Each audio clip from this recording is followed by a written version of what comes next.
In this video, we're going to discuss marketing return on investment, ROI, and how to calculate it and what is actually good. So an average return on investment is about 5 times what you spend. So if you spend $2,000, you should be getting $10,000 back. A good marketing campaign should produce 10x return, and that is a very good campaign, and most of the times that's what people shoot for. 5x is not bad though, because you spend $2,000 and you get $10,000, for example. And the way to look at this is that if you get $10,000, about 20%, so 5x, 20% of that is going towards the marketing channel.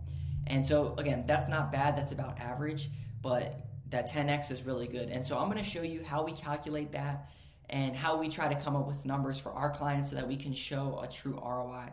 If you're currently working with a digital marketing company, hopefully they're able to produce something that looks like this. And if you're just doing this by yourself, I'll give you some tools that you can utilize as well. So the 2 parts of marketing ROI that we want to look at is the first one, which is visibility.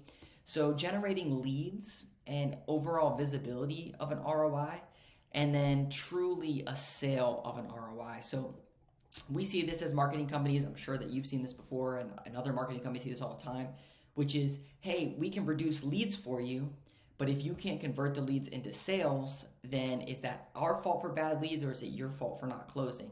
It's the conundrum that we always find ourselves in. So for visibility specifically, I'm going to show you how we calculate lead ROI, and then for sales, I'm going to show you how we calculate that as well.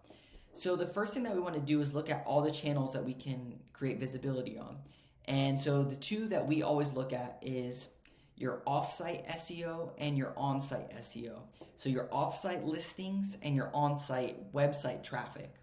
So offsite is something like your Google business profile, your Yelp account. People find you on Facebook and they call you from Facebook. It's hard to track on your website if people are calling you from all these other places. So one thing that people do is they put tracking numbers on all these different profiles. That is actually not a good thing to do because it messes up all of your citations and your name, address, and phone number is not accurate. So we actually go in and pull that data at each location. They give you a dashboard. So I'm going to show you one, for example. So Google, if you log into your Google business profile, they have a performance tab, and then they show you over the last 28 days how many, let me make myself smaller, how many calls and website visits. So we don't attribute website visits to actual leads because we do that for website traffic, and I'm going to show you how that works.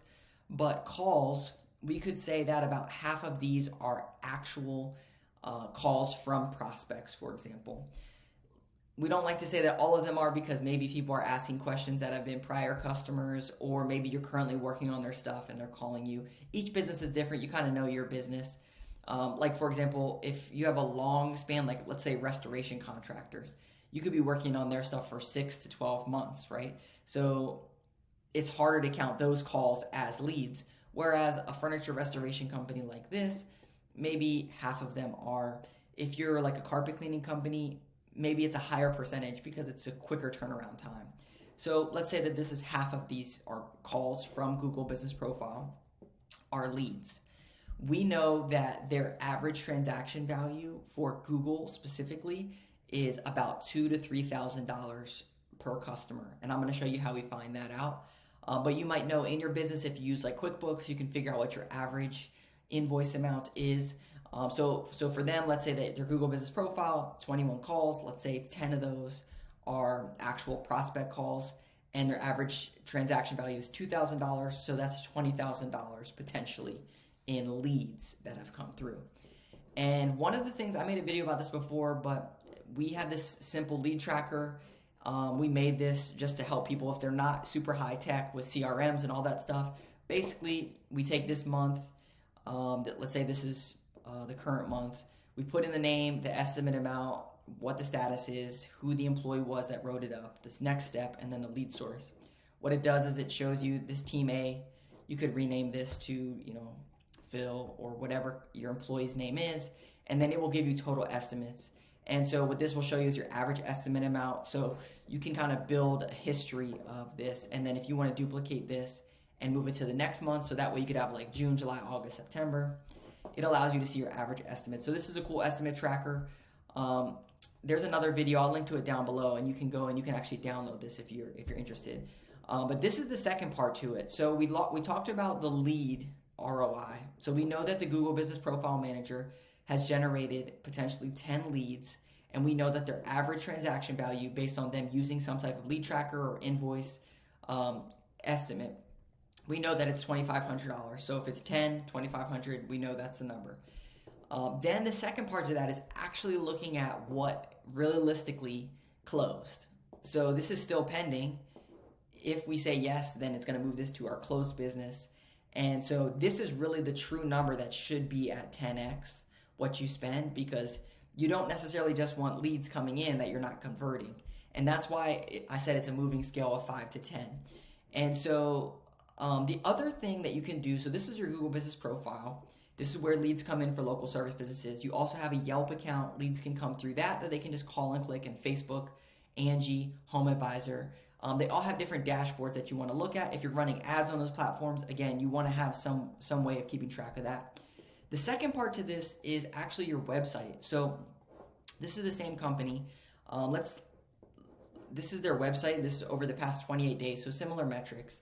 So we can see that these people, yes, went to their website, but how did they interact with the website? And we can see that 5 people filled out a estimate form. Those people probably aren't the same ones that called them, because a lot of times people either just call, or they fill out a form, or they go to your website and they do a mobile call, or they do a chat on your website. So we know that this company had 5 forms, 5 chats, and 4 calls, which is 14 leads. And we also know that their average transaction value is $2,500.